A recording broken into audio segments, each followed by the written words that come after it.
Paso a Jacqueline Barriga Nava con explicación psicológica sobre los sentimientos de Georgette Philippard hacia César Vallejo y después de ella a la doctora Rina del Pilar Vázquez Delgado con César Abrán y Georgette Un Amor, pero le doy el espacio a nuestra relatora en ese orden.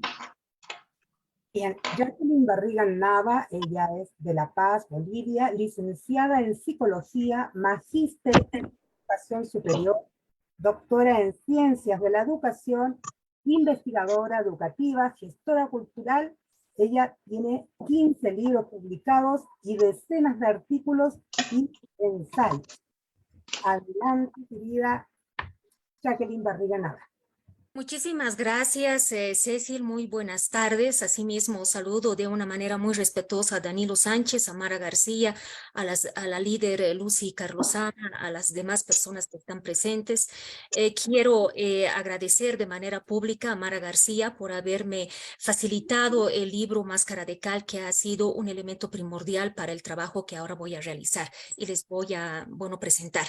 Voy a compartir pantalla, por favor. Ya, ¿se ve, verdad? Sí, sí se ve. Adelante. Muy bien, voy a explicar, voy a hacer una explicación psicológica sobre los sentimientos de Georgette Philippard hacia César Vallejo. Para esto he tomado en cuenta 3 elementos primordiales: la vida general de Georgette de Vallejo, su poemario Máscara de Cal y la vida sentimental con César Vallejo. Entonces, todos estos 3 elementos lo he relacionado con bases psicolingüísticas y psicológicas. El método que he utilizado han sido 3 elementos psicolingüísticos.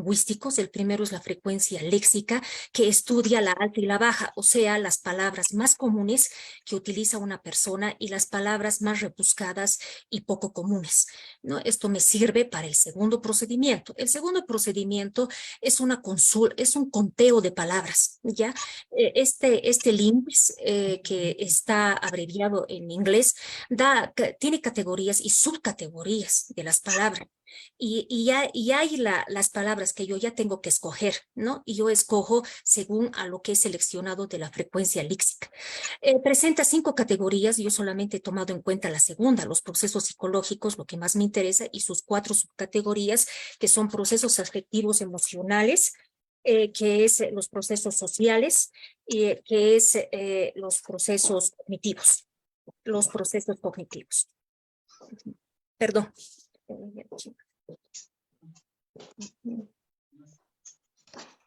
Se me han mezclado las hojas, pero bueno. Y sensoriales. Entonces, con todos estos puntos, aparece, tomo en cuenta el tercer procedimiento, que es el efecto priming, que es la interpretación psicológica dependiendo a las palabras repetidas que me sale del conteo de palabras, o sea, del segundo proceso, LIWIS 2021. El poemario que se me ha facilitado tenía 161 poemas de Máscara de Cal.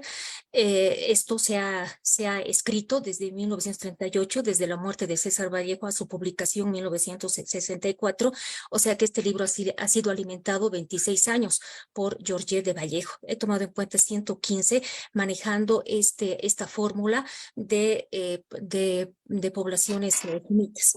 No he tomado en cuenta el 100% de los poemas, de los 30 poemas dedicados a César Vallejo, y los demás de una manera al azar, ¿no?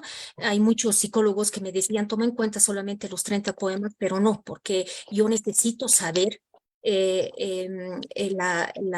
los componentes psicológicos de esta persona. Entonces, 30 poemas de 161 es muy pobre. Entonces, para que sea más exquisito, he tomado en cuenta los 115 poemas.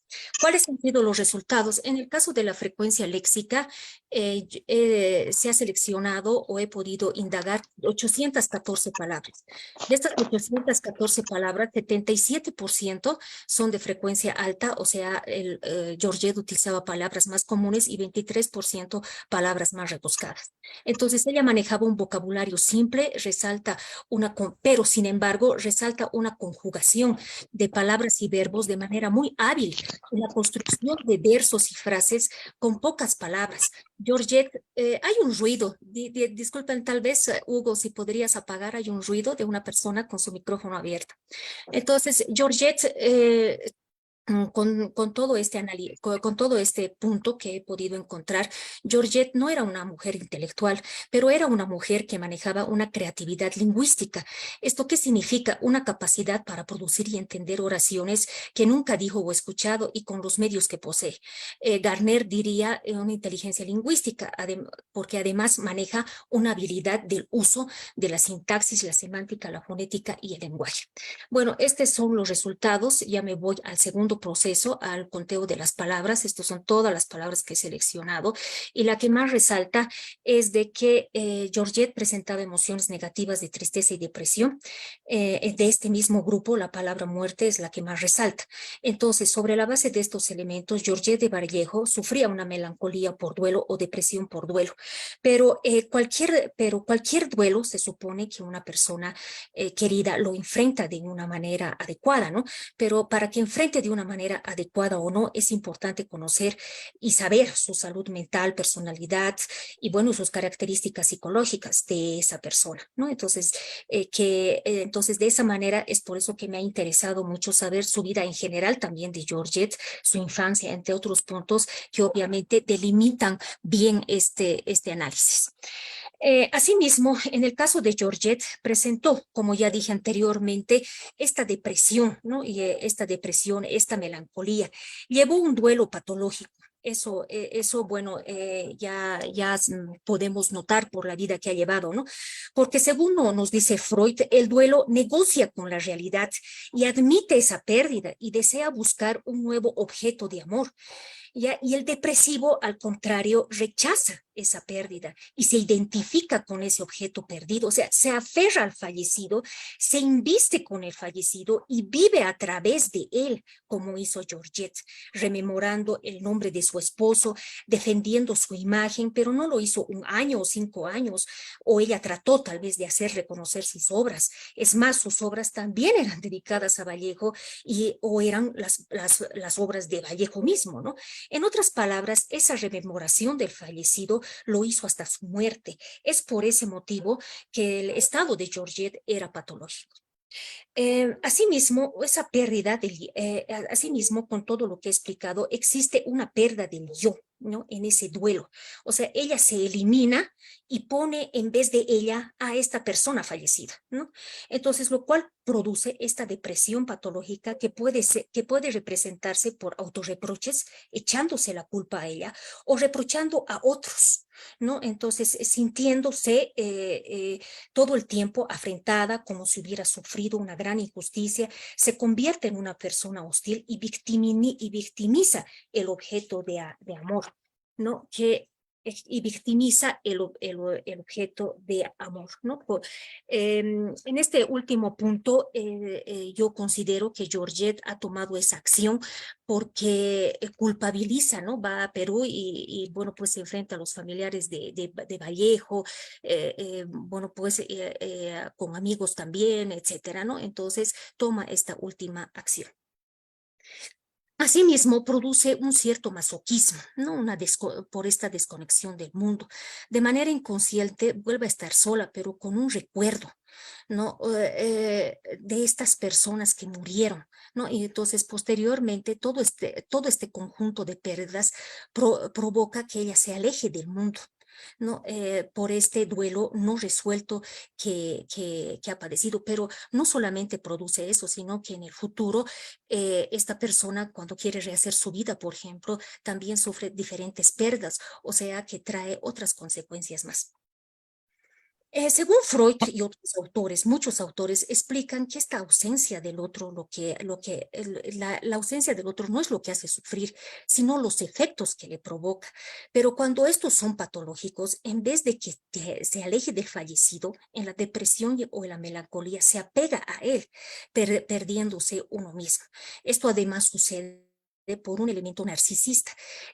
Bueno, voy a tratar de explicar de una manera más fácil, ¿ya? El narcisismo es el yo, o sea, es el autoestima de la persona. Y esto es evolutivo. Primero empieza, por ejemplo, en la niñez, donde el niño se siente omnipotente, se siente importante, su egocentrismo, bueno, todo rota en él.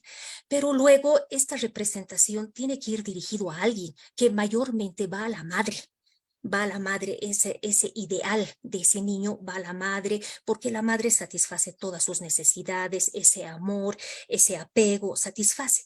Pero esto también al mismo tiempo tiene que ir evolucionando y tiene que romper ese lazo por la madre y obviamente hacer otras actividades como por ejemplo trabajar, rehacer su vida. Cuando no rompe ese lazo, es por eso que vemos muchas personas, muchos hombres maduros, mujeres maduras, que a todo lado le llevan a su mamá, no se casan por su mamá, y si se casan, la llevan a la mamá a vivir con el novio o la mamá escoge el novio de la hija, ¿sí, no? Entonces, tiene que haber ese rompimiento de lazo a través del tiempo. Caso contrario, idealizan a la madre y es un perjuicio para esta persona.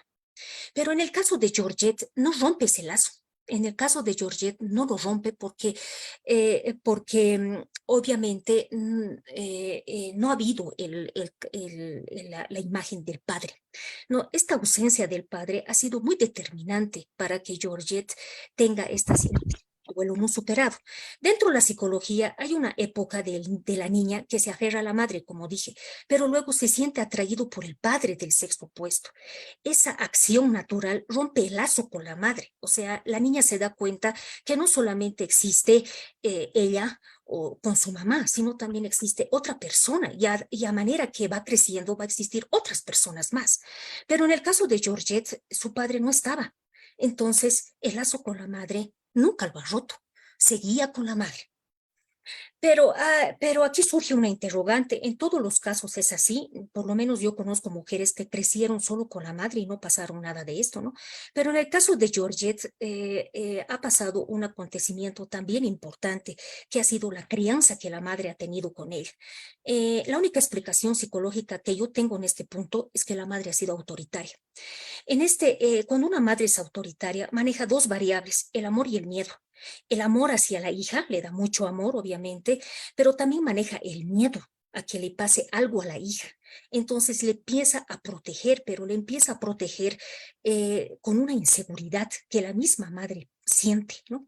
Y estas madres mayormente demandan solo los deseos de la madre, o sea, es decir, que la niña hace lo que el adulto quiere o cree que es correcto para el niño. Es decir, la madre no quiso, hay un acontecimiento, ¿no?, dentro de la vida de Georgette que enamorara de Vallejo, es más, los ha separado.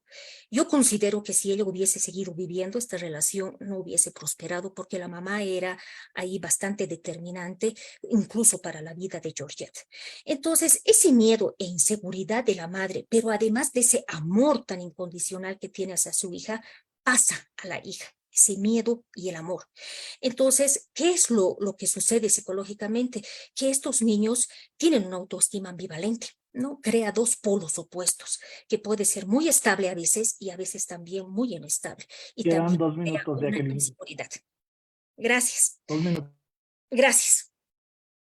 Bueno, me voy a tratar de apurar. En el caso de los estados, de los procesos cognitivos, hay un elemento que sobresale en Georgette, que es la certeza. Maneja un conocimiento claro y demanda de la persona sobre este tema específico, trata de acercarse a la verdad. Como era insegura, entonces trata esta persona de saber la verdad y tener pocas dudas, pero sobresale otra palabra importante que es todo absolutismo, lo que lleva a que la persona sea con un pensamiento polarizado. O sea, como tiene una autoestima ambivalente, entonces también crea un pensamiento polarizado. Este pensamiento polarizado de la persona termina inevitablemente en lo negativo, ¿no? A partir, obviamente, de sus relaciones sociales. Esa rigidez conduce a una angustia y a una preocupación de una manera totalmente constante, ¿no? Y es una persona que inclusive en la parte sentimental polariza a su pareja, ella lo puede idealizar, como también lo puede volver a una persona, bueno, pues que no está en sus condiciones de enamorarla a ella, ¿no? En el caso de los procesos sensoriales, resalta en el caso de Georgette la visión. ¿no? Ella, todos sus procesos de la vida lo hacía por medio de la visión. Entonces, y además por la edad, y además por la parte cultural que ella vivía en Francia, y en las épocas ya había olas feministas bastante interesantes.